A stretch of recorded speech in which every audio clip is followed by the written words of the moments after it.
Les comédiens d'Airspray ont reçu un accueil chaleureux des spectateurs dès la fin de la première des 21 chansons. Un moment qu'ils attendaient depuis fort longtemps. C'est vraiment malade, l'énergie est à son top, puis j'ai vraiment trippé, là. J'ai hâte de faire les autres. Moi, j'ai vraiment aimé ça. Sincèrement, ça donne beaucoup de confiance en soi de réussir quelque chose comme ça, surtout quand c'est ton premier rôle. J'aimerais ça en avoir d'autres parce que j'ai vraiment beaucoup aimé la première, là, avec l'ambiance et tout, c'est magique. Ah oui, ça fait du bien. Ça fait du bien de jouer devant le public parce qu'à un moment donné, des répétitions, oui, c'est correct, c'est nécessaire. Mais quand tu es prêt, on dirait que tu n'as plus l'entrain. La comédie musicale nous plonge dans les années 60 où une adolescente tente d'intégrer une populaire émission télévisée.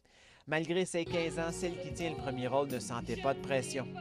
J'ai beaucoup pratiqué, fait que je me suis dit, au pire, il arrivera ce qui arrivera, tu sais, j'ai bien appris mes affaires, puis ça devrait bien aller. Le spectacle se démarque aussi pour le dynamisme de ses chorégraphies qui sont tout d'un défi pour certains comédiens.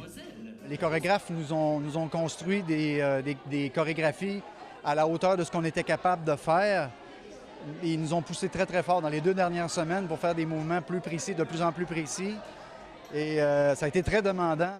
Au final, la troupe à cœur ouvert a le sentiment d'avoir livré la marchandise. Je pense que le monde a découvert cette production-là. Je pense que les gens s'interrogent un peu à quoi s'attendre. Puis avec la réaction, les mondes ont eu du plaisir, ont découvert plein de personnages, plein de couleurs aussi, dans le feu de l'action avec la danse et tout ça. Donc, je pense que c'était une découverte. Puis pour nous autres, ça nous a fait tellement bien de sentir le public là, comme ça. Après le spectacle, Tourisme Abitibi-Témiscamingue a mentionné que la nouvelle production était un produit d'appel pour la région. La comédie musicale est présentée à la Salle des Jardins du jeudi au samedi jusqu'au 27 juillet. Denis Beauregard, RNC Média, La Sarre.